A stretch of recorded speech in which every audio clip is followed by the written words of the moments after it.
बिही नस्तईन अम्मा बाद। मेरे अजीज़ साथी बुज़ुर्गों, अल्लाह तबारक व तआला का फ़ज़ल हुआ कि उस मौलाए करीम ने हमें आज 18 सितंबर जो दारुल उलूम में प्रोग्राम हुआ है मदरसों के ताल्लुक़ से, उसमें शिरकत का मौका दिया है। और बड़ी ख़ुशी की बात यह है कि अल्हम्दुलिल्लाह आज का जो सफ़र है हमारे हमदर्स और बिरादर कबीर हज़रत मौलाना अब्दुल्ला साहब दामत बरकातुहुम, अल्लाह तबारक व तआला इनकी उम्र में, अल्लाह ताला सेहत में, अल्लाह ताला इनकी ज़हानियत में इजाफ़ा फरमाए।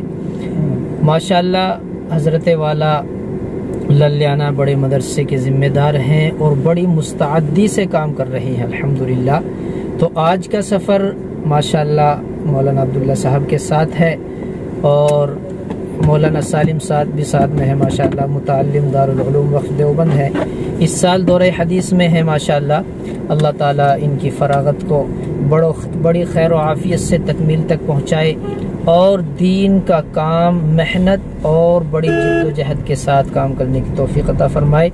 माशाअल्लाह इस सफ़र में बहुत सारी बातें आई, आपको अल्हम्दुलिल्लाह वो बातें इसी चैनल के ज़रिए से तमाम अकाबिर की फ़र्दन इंशाअल्लाह आपको मिलेंगी। जैसे हज़रत मौलाना अरशद मदनी साहब हैं, हज़रत मौलाना मुफ्ती अब्दुल कासिम साहब दामत बरकातुहुम हैं और दीगर अकाबिर ने जो अपनी बातें रखी हैं वो सारी बातें आपके सामने आएंगी माशाअल्लाह। ये तो सफ़र के ताल्लुक़ से चंद बातें थी ताकि आपके भी याद रहे, मेरे भी याद रहे कि इस सफ़र में सिर्फ दारुल उलूम देवबंद आने का मकसद ये था कि अकाबिर की दुआएं और इस सरज़मीन की बरक़ात हासिल हो सके और ये अल्हम्दुलिल्लाह हमें महसूस हो रही हैं। अल्लाह ताला इसका फैज़ जारी और सारी फरमाए।